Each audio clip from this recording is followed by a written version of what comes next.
Hey, this is Daylon, head butcher at Heart and Trotter Butcher Shop. Today we're going to be breaking down a top round into 3 different cuts. The top round muscle, the adductor, and the top round cap. All right, first step, I'm going to flip this thing over. So I'm going to follow this little seam here that separates the adductor from the semimembranosus here, following it all the way down until I hit the seam of the top round cap. I typically like to use like a 6-inch boning knife. That works pretty well. That's typically the knife that I'll use for most of my cutting and seaming.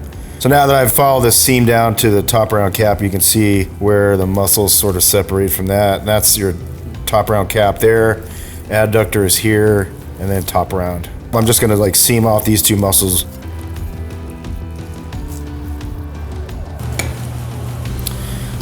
So there you got the adductor. Now I'm going to flip this over and take off the top round cap off of the top round muscle. I'm just following the seam. It's pretty easy to see. Just follow it off. And there you go. There's the top round cap. Top round cap, top round adductor. Now I'm going to clean each one off. So that's taking off some of the sinewy pieces that aren't going to break down when you cook them, and taking off some of the fattier exterior. I typically like to use a 8-inch breaking knife. Just gives me more leverage, and I can take off larger pieces at a time.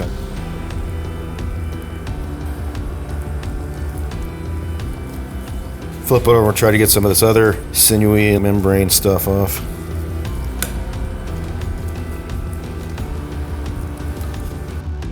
All right, so now that I've cleaned off the top round muscle, I'm going to clean off this adductor. I can see a separation between this muscle here and all this kind of extra stuff, and that's where I'm looking to cut. I just use a regular 6-inch boning knife for this. This muscle was part of the top round. We're going to take that off. That'll go into grind. It's a very faint seam, but it will detach itself pretty easily. The adductor is a cut of meat that not a lot of people know about. It takes a sear really well, and you can finish it in the oven. Cook it to about medium rare, and it's a very tender, very flavorful cut. For cleaning off the top round cap, I like to use a 6-inch boning knife. So I'm just going to go underneath this membrane, try to leave as much of the meat on it as possible. This stuff doesn't really break down. If you do get a little bit of the meat, it's fine. It's all going to go into grind. The top round cap, I find, is very comparable to a flank steak, in that it has these sort of like long muscle fibers. I've found that cutting into small strips works really well. It's super tender. It'll take a marinade pretty well.